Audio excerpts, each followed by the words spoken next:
welcome to Good Morning UK Have Your Say, a Force for Good's mid-morning show coming to you live from our nerve centre here in the heart of the great British city of Glasgow, with me, your host, Alistair McConaughey.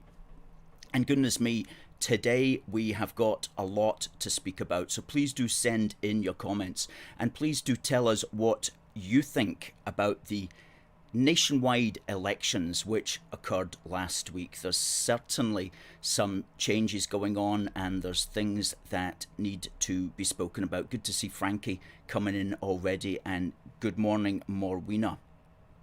All right, Tommy, hope you're well, and Sandra, good. I'd like folk to send in what their thoughts are. Okay, so our question to you this morning is whether the future of the United Kingdom, what's going to happen over the next 5 years? That's a big question, obviously, but it's one that we all need to be considering. Nice to see Catherine in and Pauline as well, and always great to have Debbie here. Alan, good morning to you. And Alan, how are you this morning, Alan? Craig and Maggie and also Walter there. Now, this is, of course, our show.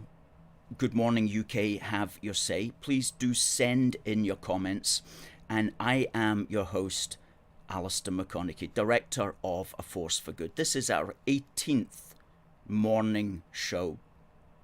And we love doing this. And this is a great opportunity to talk about what's happening apart from the mainstream media. You know, this is the sort of thing you're not going to see on Good Morning Britain or any other of these shows that just completely promote negativity and anti-Britishness, because we are here, we love the United Kingdom, we're British and we want to stay together and we want to give a platform to as many people as possible. Now, coming up at the top of the hour, we have an interview with our AFFG man called Max Dunbar. You've seen him before. He's always a great guest on our show, and people enjoy listening to what he's got to say. And he's going to be giving us his opinion on the election as well. And of course, as you know, as many of you know, I was also a candidate at the election, and I'll be talking briefly about that as well. So hang on for that, because I know a lot of people will be interested.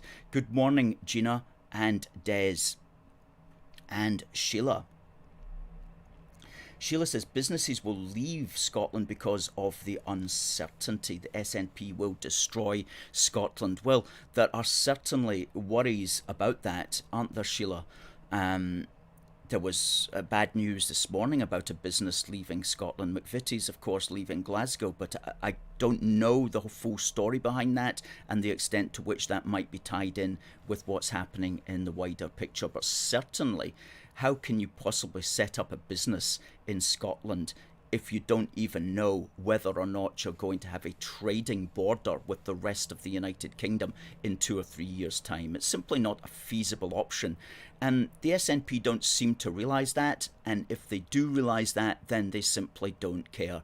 But what a time to try to be running a business that trades largely with the rest of the United Kingdom. What a time to be doing it, because you simply can't be expected to do so in Scotland at the present moment when it's up in the air in such a way. And this is one of the big problems about Scottish nationalism, is it simply creates a context of uncertainty, economic uncertainty, not just for businesses but for homeowners as well. Good morning, Robert. Thanks for all the good work that you do for us. And to Ryan, always good to see Ryan from the West Riding of Yorkshire. What were the results like in your area of the country, Ryan? Are people pleased or unhappy with them? Give us your thoughts there. Catherine says, one main party for all of Britain and Scotland working with each other. That's quite a big ask these days, isn't it? I know some people tried that in the sense of trying to bring parties together at the Scottish election. Craig similarly says Scotland needs one unionist party. It's not. It sounds good on paper. It sounds good on paper. Whether it could be done in reality is another question. Ian, good morning to the wonderful people of this great country of the UK.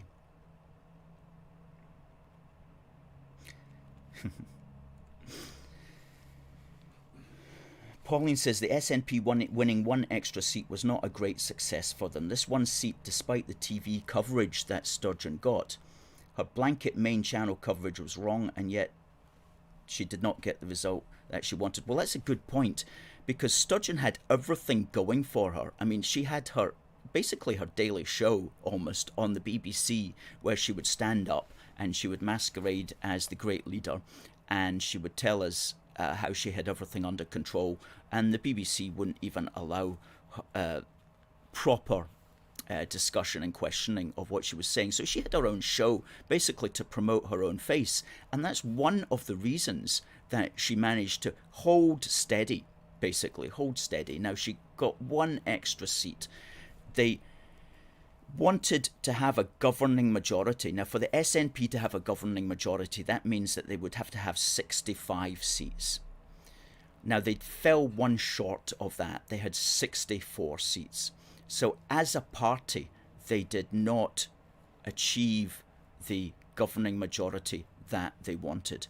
But, of course, when you add on the 8 seats of the Scottish Cabbage Party, otherwise known as the Scottish Green Party, who are separatists to the core, then they do have a governing majority for separation by 72 to 57. So it's unfortunate in that sense, but it's interesting that as a party, the SNP did not move forward in any significant sense, even though everything was going for them at this election, even though they had all the publicity and they had essentially the mass media hyping them constantly.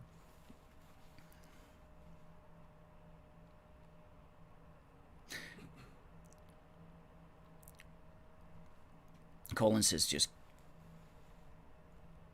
Angela says that she hates the SNP, and Colin says cancel the British Broadcasting Corporation. Well, indeed, some people have been doing things like that, haven't they? In the sense of Alan's saying, why doesn't England stop all the funding to Scotland for a couple of years and see how the SNP would get on under independence? The people would then know what would happen. You're not the first to come up with that idea, Alan. It's not likely to happen, though.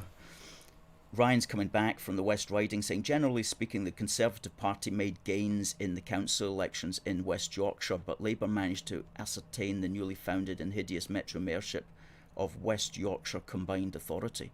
West Yorkshire Combined Authority. That's such an unattractive, quangoish name, isn't it? Richard says, the result shows how entrenched the pro-independence vote is after all the SNP failures and scandals. Therefore, passion for Britain must be fired up to turn people to the Unionist side. That's a very good point, Richard, and you make that point constantly and very well, that we need to turn up the passion. And talking about the entrenched vote, right, there was this shows you how entrenched it is. There was a candidate in Dundee, one of the Dundee constituencies, called Joe Fitzpatrick, and he was the SNP's public health, inverted commas, minister, for which he was getting a massive salary, as they all do. When they promote themselves to minister, they get an extra 40,000 a year, or they're at 30,000 a year. So it's a good thing to get ministerialship in the SNP, paid for by the British taxpayer. Anyway, this Joe Fitzpatrick, he got sacked from his role because he wasn't doing his job properly, basically. And the constituency of Dundee is the worst for drug deaths in the United Kingdom. And he got re-elected again in that constituency. Okay, the man who got sacked from the SNP's ministerialship, gets re-elected in Dundee, even though his constituency is the worst for drug deaths under the SNP. So that just shows that there's an awful lot of entrenchment there, and a lot of people who simply don't care what the record of the SNP is. They'll vote for the SNP anyway. I thought that was particularly sad. That was one of the most annoying and upsetting results, was him getting back in after the mess that he's made of the situation. But it just shows you that very often we are stuck with, as Richard put it, just that entrenched vote that doesn't actually care about who their SNP person is as long as they get elected. Samuel's hoping that the Union will continue. Well, the Union is safe, and that's just what I want to basically talk very briefly about.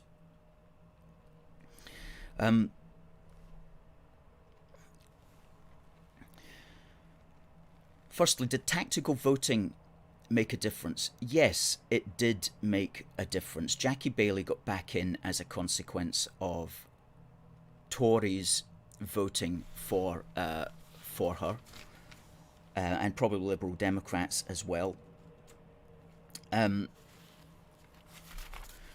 The Nationalists, of course, were tactically voting as well, in the sense that unfortunately Angus Robertson got in Edinburgh Central, which is bad. Actually, that was one of the worst results, was Angus Robertson getting back in, because he's angling to be the next leader of the SNP, and he represents the kind of crazy wing of the SNP. He's somebody who is going to really push for a second referendum. He's extremely anti-British, extremely anti-United Kingdom, and he just wants to bring the tempo down upon his head for whatever reasons that may have got into his past that he wants to do that. But he is a real bad egg, as we've been saying all the time. But Angus Robertson unfortunately got back into Holyrood. He had been an MP, of course. He got thrown out of that job, but he found his way back in Edinburgh Central. So that's bad news for Britain, that man is in a position of public power again. But good to see Jackie Baillie getting back. Jackson Carlaw was also probably a beneficiary of tactical voting in Eastwood, and it really only in those 3 or 4 constituencies did tactical voting make a big difference, but it did make a difference. And so if you can do it, it's often something that should be done, if you don't mind holding your nose.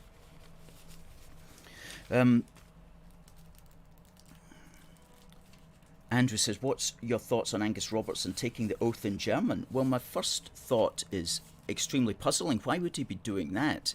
I mean, he's not an ethnic German that I'm aware of. You know, that's like, why would you do that? That's like baffling, unless he wants to simply try to pretend that he is, unless he wants to pretend, for example, that, you know, he's a foreigner or he's European or something like that. Maybe that's what it is. He's maybe trying to big up the European angle. I don't know.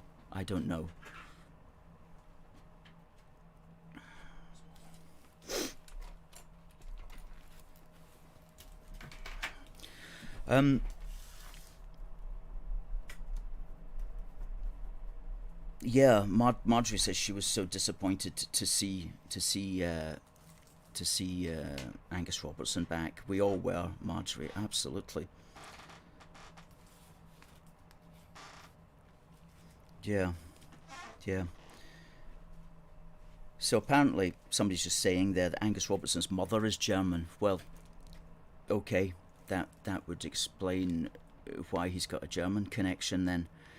But still, why does he want to take his oath in German? It's not like German's even a language of Britain. So it's obviously just to try to be different and to try to appeal to the European citizens, which are still allowed a vote under the Scottish franchise. And to what extent did they swing the balance? To what extent did 16-year-olds make a difference? To what extent did the refugee vote, which are recently enfranchised as well? Don't know, have not seen those figures, but would be very interested if anybody has those figures to send them to us, just so that we can see if those newly enfranchised groups made any kind of difference, or were their votes just split normally, or were they balanced and biased one way or another. Certainly the SNP attempts to gerrymander the franchise as much as it possibly can in order to ensure that it can pander to certain groups and get their vote. Does it work or not? I haven't seen the figures. Richard says the SNP are Euro nationalists. And have they started to go around the European countries in order to try to gain support for a second referendum? Not quite yet, but no doubt they'll do so, and they'll try to pretend that they are great internationalists. Well, do you know what, Ryan? You're so true. It's all about devolution. It's devolution which is failing, and which ought to be consigned to history, or at least done properly. Devolution was simply about British state power being exercised at local levels in order, theoretically, to make it more attractive to the local people. It was never about setting up alternative forms of government which would conflict with and try to break away from the centre. It was about trying to make the centre and the outlying areas work more closely in harmony. It wasn't about trying to divide them all up against each other, which is the way that it's gone, and which is, of course, is a danger that devolution can go. You know, it can go the wrong way if you're not careful. And certainly the British governments that have been in charge since 1999 have not been careful. They have not tended the United Kingdom with the care and consideration that it should have been. They have not looked at devolution as a way of strengthening the United Kingdom. They've allowed devolution to be co-opted by the enemies of the British state in order to promote their own either party advantage or national advantage. And that's so in Wales as well, where you've got Mark Drakeford really pushing against almost like being a Welsh nationalist, even though he's a member of the Labour Party. He's doing that in order to promote the advantage of the Labour Party. And how on earth did that lot get re-elected? Isn't it just that sometimes it makes you despair on those matters. What's this? Why don't you and George Galloway hook up and fight them together? Get on his talk show. I'd be happy to go on his talk show, Mark. Absolutely. I've never met the man.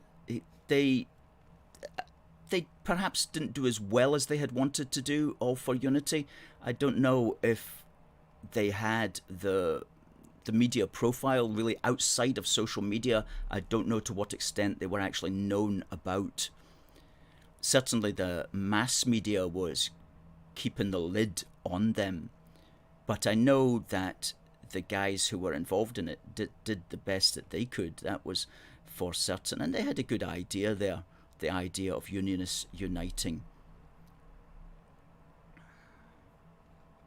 Good old Frankie, Scottish and British.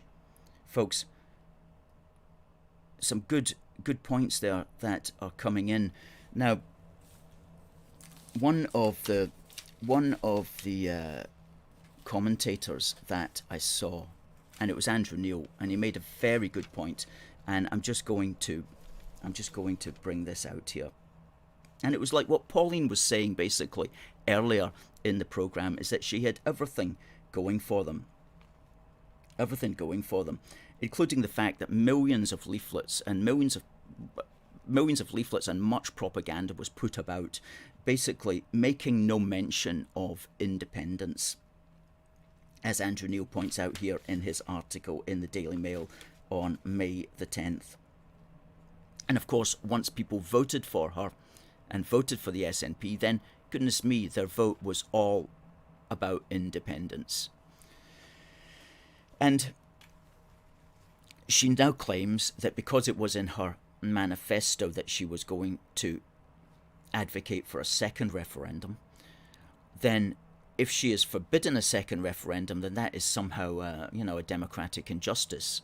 Because it was in her manifesto that she was wanting that, she seems to think that it has to happen now, that the people have voted for a second referendum. Well, I'll tell you something else that was in the SNP manifesto: getting rid of Trident and the submarines. Okay, so are you saying now that all the submarines and that Trident all has to go simply because it was in the SNP manifesto, which they happened to win? No, of course not, because these are not competencies that the SNP has within the United Kingdom, okay? And demanding a second referendum is not a competency that the SNP has either within the United Kingdom. So you can write whatever you want into your manifesto, but that doesn't mean that it should happen just because you got elected. You have to see, what's the context? Is it doable? Are you able to do it? And of course it's not. It's ultra vires. It's outside their competency. Completely outside their competency.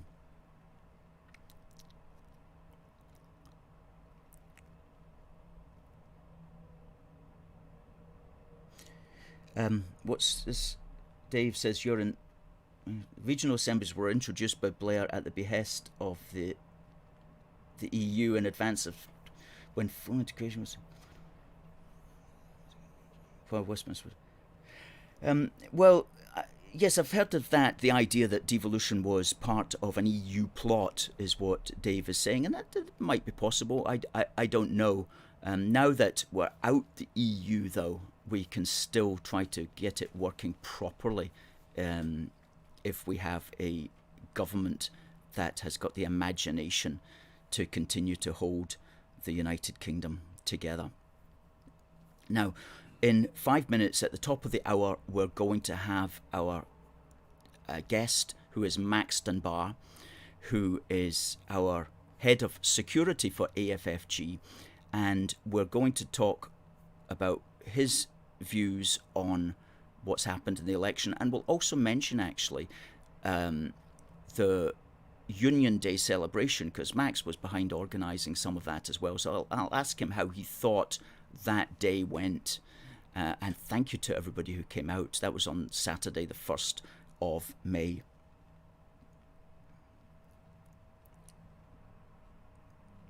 Now, on this day, today is the 12th of May, okay? And so we always have an on this day in British history moment. So what happened on this day, on the 12th of May? Now, listen carefully, folks, because what I say here, I'm going to ask you a question on, and the winner will get this amazing tin of Union Jack jelly beans. A Union Jack tin with 50 different types of jelly beans. So that will be coming up right now. Now, on this day in British history, on the 12th of May, back in 1820, a woman was born whose life has come to embody the British ideal of service to others, and that was Florence Nightingale. Was born on this day, on the 12th of May in 1820. And the 12th of May worldwide is considered International Nurses Day as a consequence of her birth. And she was born in Italy, in a place, would you believe, called Florence. So that's why she gets her name, Florence Nightingale. And she's generally recognised as the founder of modern nursing. And she became famous initially for her contribution during the Crimean War, when her staff of women volunteers went out to administer to the wounded. And it was during that war that she was able to start to institutionalise the practice of nursing. especially when she came back and established the Nightingale Training School of Nurses at St Thomas's Hospital, which is now part of King's College London. So she passed away on the 13th of August in 1910, aged 90, in London. And as I say, she was born on this day, 12th of May, which is International Nurses Day, in Florence in Italy. And something else which occurred on this day as well, on the 12th of May in 1937, was the coronation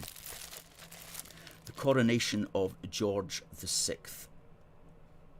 And we've got this amazing thing in our collection here in the office, the Souvenir Coronation Songbook, National Airs of the Empire. And that was released to mark the coronation of George the Sixth on this day in 1937. And of course he married Elizabeth Bowes-Lyon, whom we came to know as the Queen Mother, the mother of Queen Elizabeth. And I was just looking at this, looking at some of the songs that are here, what they've chosen as national airs of the Empire. Everything from the British Grenadiers to Hearts of Oak to The Campbells Are Coming, which is not one that I know, but that's a Scottish one, to 100 Pipers and Awe, to March of the Men of Harlech, to Charlie Is My Darling, to Ye Banks and Braes, to The Sweet Lass of Richmond Hill, The Last Rose of Summer, John Peel, Scots Wha with Wallace Bled, Come Lassies and Lads, The Last Rose of Summer. And just reading here from the introduction, I like this bit. You who are in the furthermost portions of the Empire, when you sing these melodies, you'll find your memories drifting back to the banks and braes of bonny Scotland and the flowered hedges of English lanes.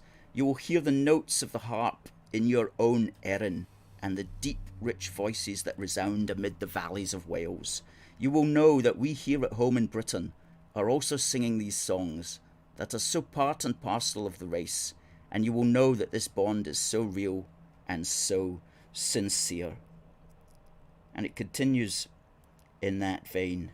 For many long centuries, these songs have been sung by the British people, and may it be that a stronger and more prepared empire retains this heritage of music for many more centuries to come. Well,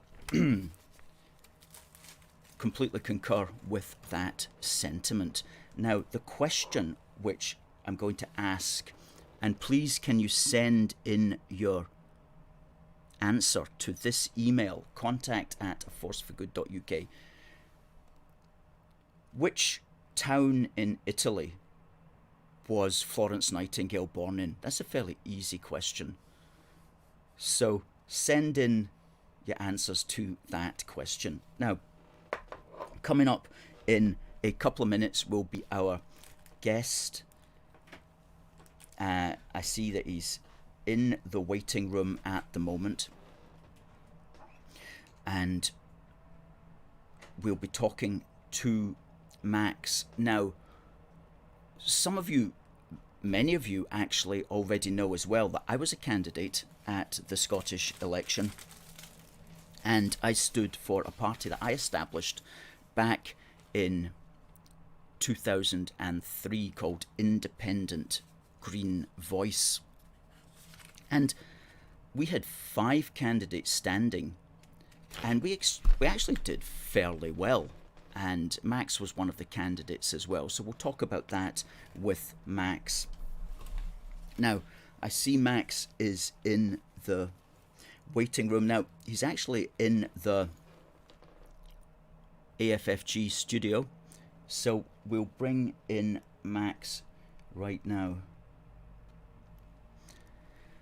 Hello, Alistair. Good morning, Max. Morning, Alistair.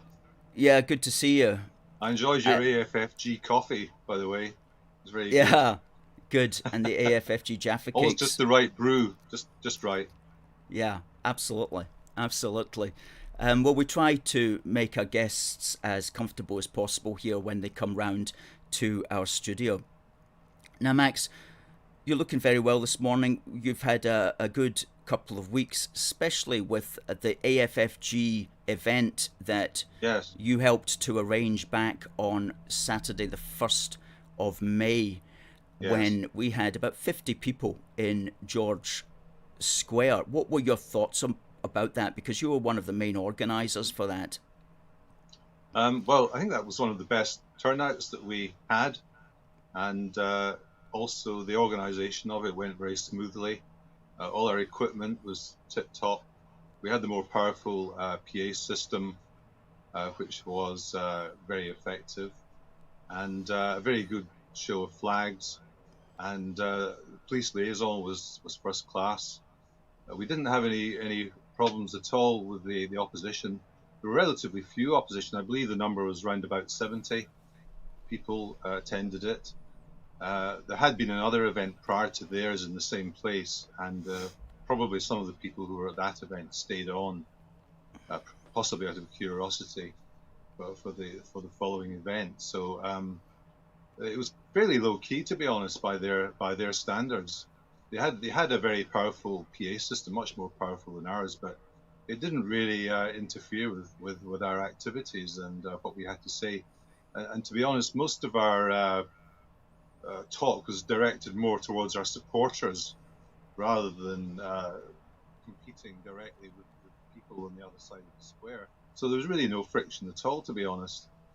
And the police were very happy with the way things went. I know that. And they did have mounted police there, but there was absolutely no need for them. They looked good, but there was absolutely no need for them as it turned out, although you never quite know in advance, of course. So Yes. overall, the event went extremely well. It's all went according to time, and I think I would guess that most of the people who attended and supported us were pleased with the way that it went. We've also obviously got a track record of doing these events or productions, or whatever you want to call them. So we have some experience, and that engenders confidence, of course, because we're reliable. What we say we'll do, we do. And if there are any changes or alterations, we let people know, including the police, of course. So overall, I was very happy with this, and I think I would guess most of our supporters were as well.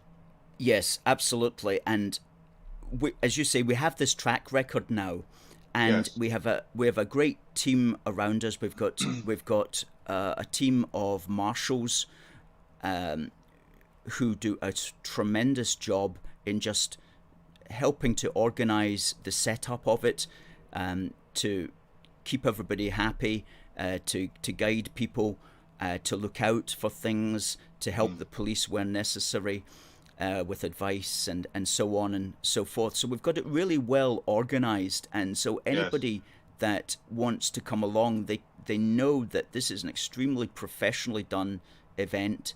Somebody commented to me just how professional it was, about just how we got all our stuff in, got all our stuff out, Mm. entirely smoothly and Yeah. safely and well. So nobody should be in any doubts that this is a completely professionally arranged organisation, and a professionally arranged event, which Mm. is done carefully in Yeah. association with the authorities. You're the man Yes. that does a lot of that, and so it's The going to thing be is, a the thing is, great the a thing is, great day. Alistair, I mean, we enjoy it. I mean, we put all our effort into these events because not only are we doing it, political convictions, of course, but we actually enjoy doing it. And if you enjoy doing something, the chances are you'll probably do it well. So I think that also is an element of it. And I'm sure people sense that we're going along there not just because we're there to the opposition. It's just as simple as that. But we're there because we actually enjoy what we're doing, and we hope that we're good at it, or we're getting better all the time. Yes, yes, yes, yes. So all round, thumbs up for a great day there, and thanks to everybody who came on. Now, Max, what are your thoughts? Because you're quite a political thinker when it comes to the reality of the world. What are your thoughts on the British elections in general, not just in Scotland, but throughout the rest of the UK? Let's start with Scotland, for example. What are your immediate thoughts on that? Well, it seemed to me, I mean, if you, objectively looking at the results of the election, it would seem as if the SNP and their supporters are really treading water. The SNP gained an extra seat. The Greens gained an extra 2 seats. And the Conservatives, I think, remained pretty much as they were. So really, not an awful lot exciting happening there. Of course, the SNP are trying to big it all up. They're good at propaganda, I have to give them that. But the reality is that not a lot of change in Scotland. In the UK as a whole, I think Boris Johnson has strengthened. These results that he got in England were definitely strengthening his position. And Labour have really fallen back. They seem to be going the same way as they went in Scotland, to be quite honest. They've got a leader who looks, he's good looking, but he doesn't seem to have any real charisma or presence. He's a bit of a kind of a hollow, empty vessel. So it'll be interesting to see whether the Labour Party retain him in the near future, or whether they carry out a bit of a bloodbath, and get rid of him and get rid of some of his supporters and replace them with possibly some more hardliners again. I don't know. But anyway, for the time being, Johnson has been strengthened. That's good for us, I would say. It will give him confidence to face off Sturgeon, because he's strengthened, whereas Sturgeon has remained the same, treading water. So I think, at least from that perspective, we can give some cautious cause for optimism.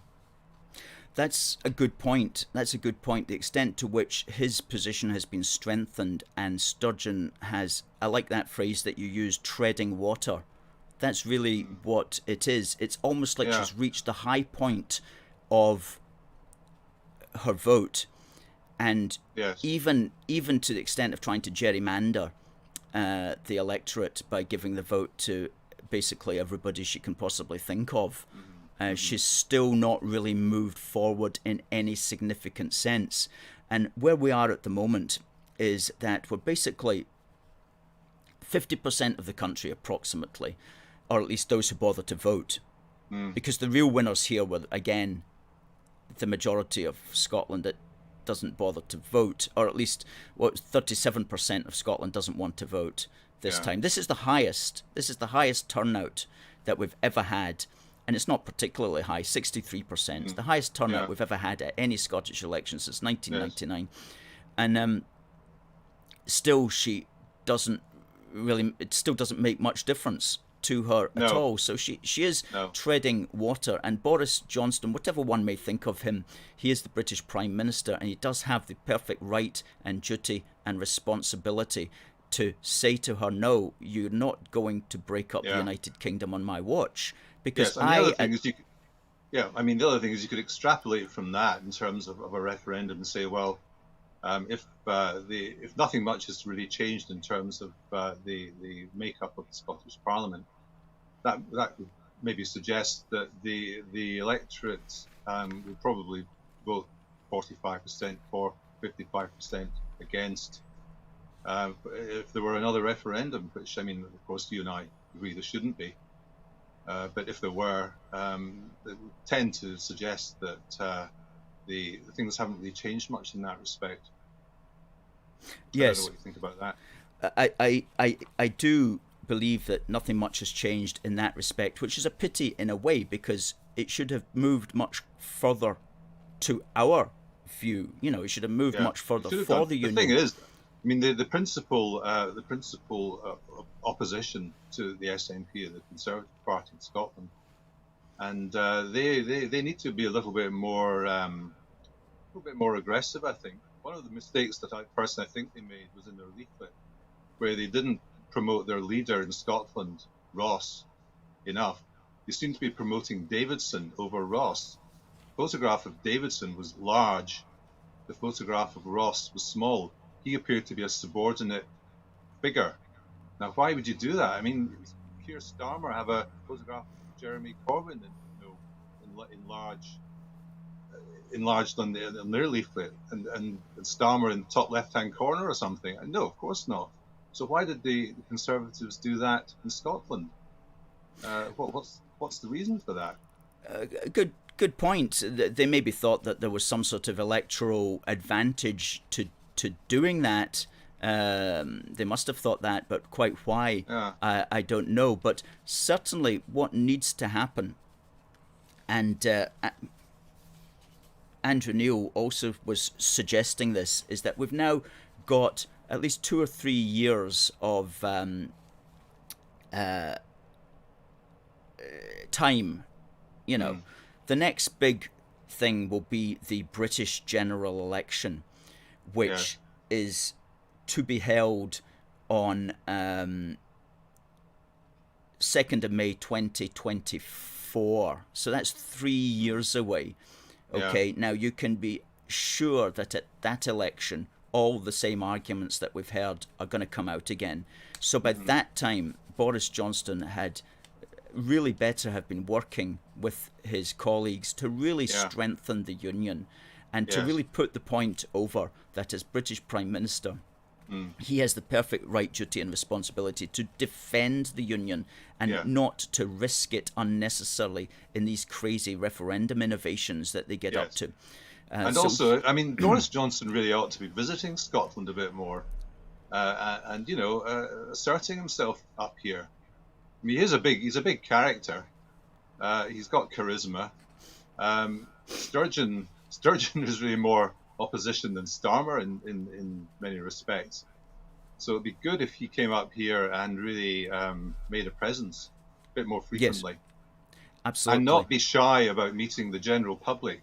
Not have these sort of protected lightning visits where he has security and then he runs away again. I mean, we want him up here a bit more frequently, visiting the general public and speaking to them openly. Yes. Taking a few risks, in other words. Yes. Well, I remember back at the start of last year, when in 2021, January 2020, we did invite him to come and stand with us on our thin red line as the Scottish nationalists were having a march past. And he actually wrote back and said, thank you for your invite, but we'll decline for now, which sort of left it open that he might do it again. And, we'd be open to that if he wanted to to use our platform to get his point across. Not that he is the Prime Minister of our country. So we want to see him up here. He should be here. Absolutely.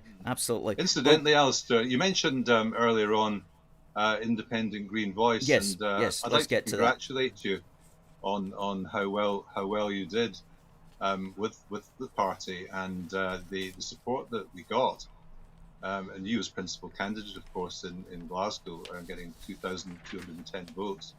That was an excellent result. And I mean, conservation is something that you and I and John Robertson, who stood in Central, we're very supportive of that. And I know that you personally have been out doing your own one-man cleanup act around your area, and you bagged God knows how many bags of rubbish.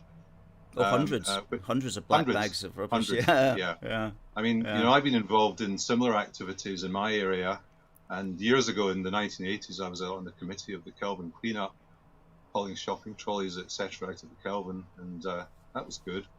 And I've been involved with other conservation organisations since then. So it was good. It was a privilege to be able to stand for a party that stands for these sort of issues, and particularly local. Local was one of the words that you had on the description on the ballot paper, and it's true. It is local because you have literally gone out locally cleaning up your area, as I have done. Yes. And we've actually physically done that. We can prove that we do actually care about these things, And Oh, as conservatives, I mean, basically we're conservative minded with a small c, and a traditionalist and patriots. We want to keep our country in good condition, and we want to look after the environment, and genuinely ecologically minded. So absolutely. And we had 5 candidates standing in 5 of the 8 regions, yes, and we took approximately 10,000 votes throughout Scotland, throughout those yeah, 5 regions. yeah, It worked out an average of 1,952 votes hmm per region, which yeah, is a good showing for a party that the mainstream media just chose to completely ignore. yes, And it was a party that's I established it back in March 2003, just a few hmm months after the Scottish Green Party established their party. They established in April 2001, so it was less than 2 years later I established Independent Green Voice. So it's been around for a while, and I've stood for it several times. 2003, 2000, and then the general election following that, then the Scottish election following that. So, and also a council seat as well. So we've been around for a while, and we've got a lot on our plate. Of course, um, yes, but we did and have developed a pretty extensive, not just manifesto, but uh, ideology as well, mm, which is a true ecological ideology, unlike yeah. the I mean, present Scottish Green Party, oh, sorry, I which mean, is the just present Scottish basically. the, the present Scottish Green Party, it's not what it says on the side of the tin. I mean, when people vote for that party, they're not voting for the jolly green giant. They're voting for some bitter, twisted little green midget inside the tin. That's the reality of what they get. They're not, The and flower to pot be man. honest, they're not. The ecological issues take a subordinate place. That Yes. party, they're really diehard Marxists, to Yeah. put it If bluntly. you, yeah, that's right. Anybody who unwittingly votes for the Scottish so-called Green Party is is being misled into voting to break up the union. They're Yes, being misled into voting for a party which absolutely. is overtly anti-British, is it's overtly Republican, Yeah, and it will use your green vote in order to promote separation and the destruction of the United Kingdom. And it shouldn't do that as an ecological party. It should stay no, away from those highly contentious, dangerous issues. But it really yes, just promotes it. And so they have no right to call themselves the Scottish Green Party when they're really just a party of a separatist party, which is obsessed with these strange politically correct concepts yes. that Well, I mean, there's a reason. There's a reason why they're known as watermelons. You know, they're green on the outside, red on the inside. yeah. But a lot of people will vote for that party thinking that they are voting for an ecological position Oh, when they're very being very very much so. seriously misled. And I mean, I know people who voted for the Green Party. I may even have voted for them myself at one time. I was, quite so clued up, and it's very deceptive indeed. Yeah, yeah, and especially they appeal to sort of young people, first-time voters, people who Mm, don't want to get into the argy-bargy of whether they're a Tory or Labour. yeah, Excuse me. So they'll be like, "Oh yeah, Green. Yeah, I like that sort of thing, so I'll vote for them." But what the yeah, Scottish Green Party is, it's like a gateway drug. So you vote for it because you think you care for the environment, but you're mm, actually being introduced to really dangerous concepts and bad ideas about separating the United Kingdom and destroying the yes, United Kingdom. So, you yes, go in there and you're voting and getting drawn into something that you yeah, care about, which is maybe saving the environment. yeah. But the other thing, I mean, this saving the environment thing, uh, Them to be destroyed. global warming, carbon footprints. These are all nebulous theories and ideas that are unproven. And it's easy to kind of spin all that stuff, and it sounds good in a few sound bites. But for us, we like to see results, and results, for example, that I mentioned earlier, you and I picking up litter in our local area, that's a concrete result. Hauling shopping trolleys out of the Kelvin's a concrete result. And some of our proposals for improving the conservation of the marine environment, particularly, would produce concrete results. Fishing limits, the use of synthetic fishing tackle, which we would like to have replaced, if possible, with more environmentally sensitive equipment, and that kind of thing, and marine reserves, and all these sort of things. Fish farming, a review of fish farming, and the effects that has on the environment. All these are achievable things. They're not nebulous ideas that are really beyond the control of our country, apart from anything else. Good point, Max. That's our time is up now, and right. I'm going to say goodbye. Thanks very much for your thoughts. We'll have you back in, and we can talk about this particular area because it's something I'm very interested in myself. Okay. Righto, Alistair. Take care. Thanks very much. Pleasure. Bye. Bye.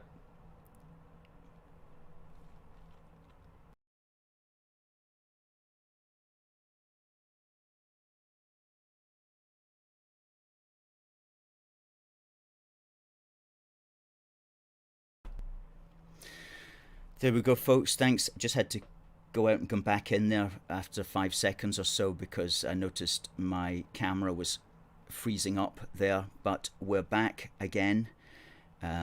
Thanks to our wonderful guest, Max, who was also a candidate for Independent Green Voice at the Scottish election last week. And Richard's saying the picture is fixed now. Good. Catherine is saying, thanks, Max. Thank you, Catherine. Tommy says, thanks, Max. Excellent points again. Good stuff. Thanks to this morning's guest, Max Dunbar. And Stephen says, you've spoken more about green issues in 5 minutes than the Greens did in all those TV debates. Well, isn't that for certain? That's for sure. Well, it's something that's very close to my heart, and I realised long ago that the Scottish Green Party was heading in the wrong direction as a consequence of a particular leader who was taking it in one particular way. We know who that was, of course. And so I realised that an alternative, a proper ecological party would have to be established. And as I say, I established that back in 2003 and did a lot of work. And there's a lot of stuff in the IGV that's very, very distinct from the Scottish Greens, including our commitment to freedom of speech and including our commitment to what we call economic democracy or monetary reform, which is something that the Scottish Greens never wanted to touch, even though they were made aware of it many, many times by myself and others. So IGV led the way in that. Now, we had a competition there to see who won the tin of jelly beans, and let me tell you who the winner is, and we'll see.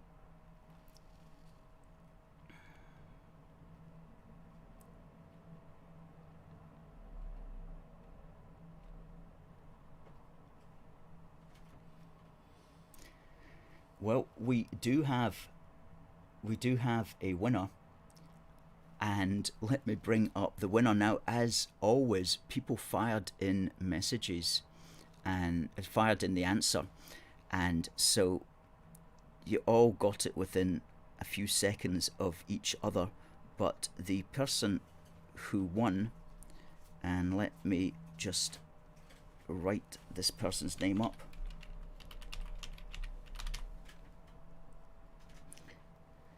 The person who won was Robert Cairns. Congratulations, Robert, the winner of this tin of jelly beans. The question was, in which Italian town was Florence Nightingale born? And the answer was Florence, hence her Christian name.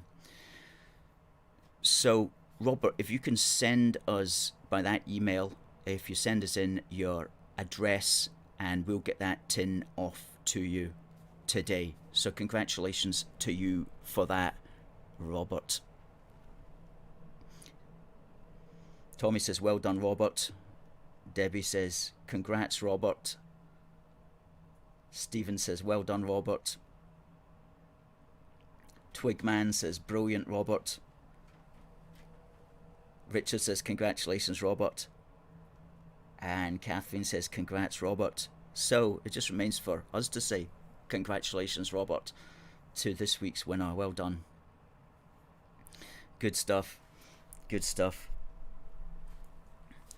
Yeah, folks, please do, if you're watching on Twitter, please retweet this with a positive comment, like a quote tweet.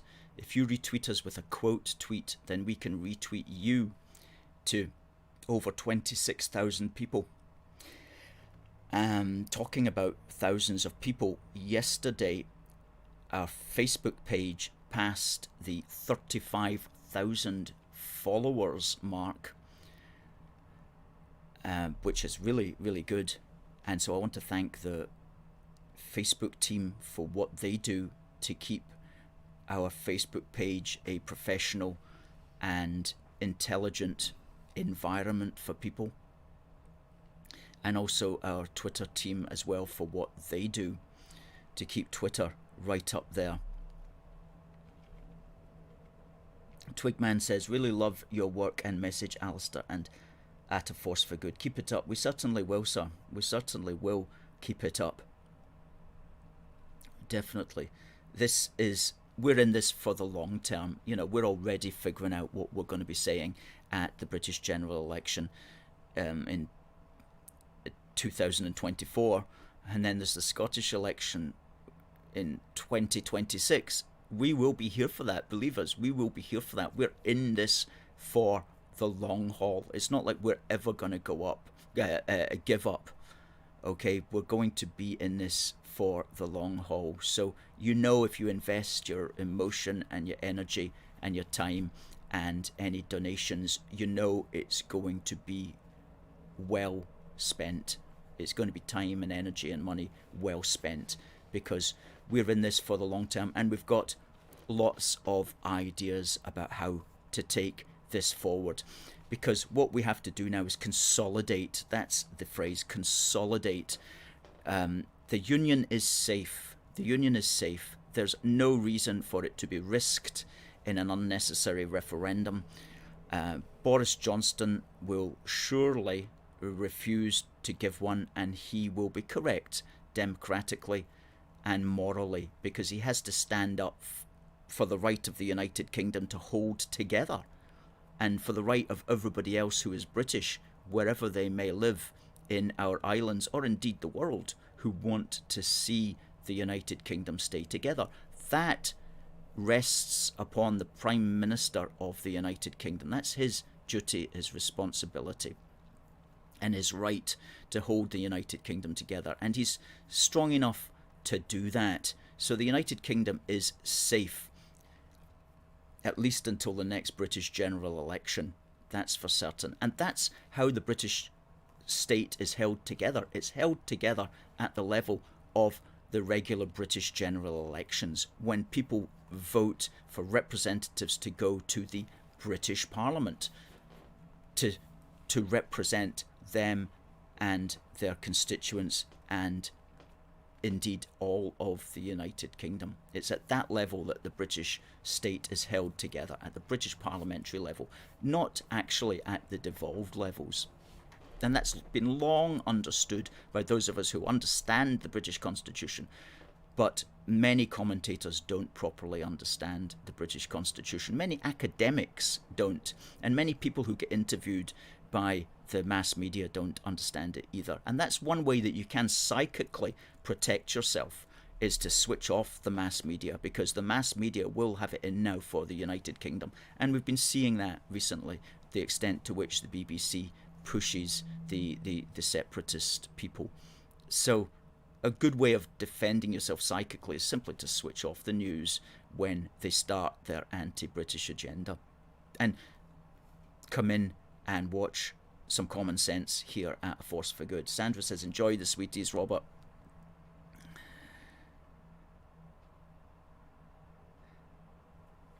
And Robert says, thank you, the daughter will love them. Well, give a very best to you and your family, Robert.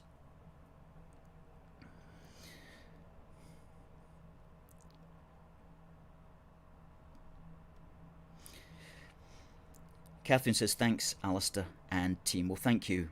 Thank you, Catherine. Folks, it's the bottom of the hour. We'll be here next Wednesday at 10:30. Please do tune in then. We'll have a guest as well. And if you've any ideas of who would like to appear, please do tell us and we'll approach that person.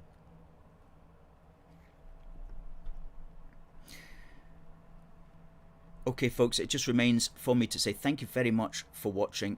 God bless the United Kingdom and God save the Queen. See you next week.